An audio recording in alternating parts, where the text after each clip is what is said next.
Hello everyone, maayong gabi. So before ta matulog, I just want to share sa akong gidevo karon kay dili ko musugot nga ako ray minsahiyan ani sa Ginoo. Gusto nako apil ka, ikaw nga nakita karon para ni sa imo nga mensahe. Ang mabasa nato atong verse makita nato sa Deuteronomy 31 verse 8. Ingon siya dari, "But the Lord is the one who is marching before you.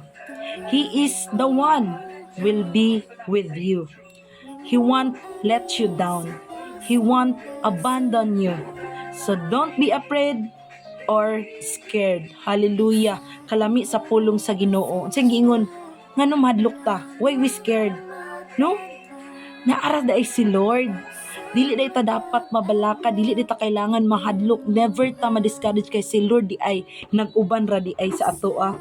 He is the one who will be with you. Naara si God sa atoa, nara siya sa unahan, uban siya sa atoa. So kung karon kagabi una matulog ka nga na kay kahadlok, ihatag na sa Ginoo tanan. Ayaw kahadlok igsuon kay ang Ginoo nag-uban sa imuha. Mo ni ang mensahe niya. No? He won't let you down. Dili siya musugot.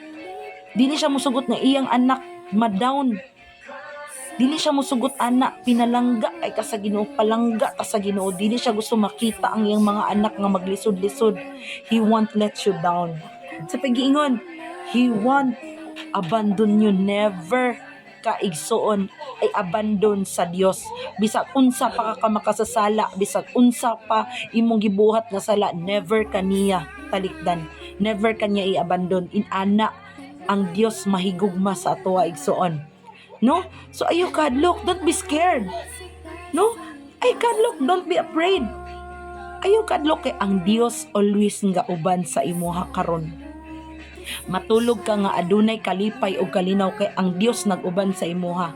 Uban ang imong pamilya, ang imong anak, mga tulog mo nga malinawon. Mga mata mo ugma nga adunay kalipay o kalinaw kay ang Dios nag-uban kanato. Nag-uban sa imo, nag-uban sa ako. Hallelujah. No? Musa matulog ka karon, mag-pray ka sa Ginoo, mangayo kag giya sa iya sa pagmata nimo og mabuntag sa imong pagkatulog karong gabi una nga makadamgo kag mga langit nung damgo para mahimaya nimo ang Dios, makauban nimo ang Dios sa imong pagkatulog. Amen. Dalaygon ang Dios. Jesus loves you.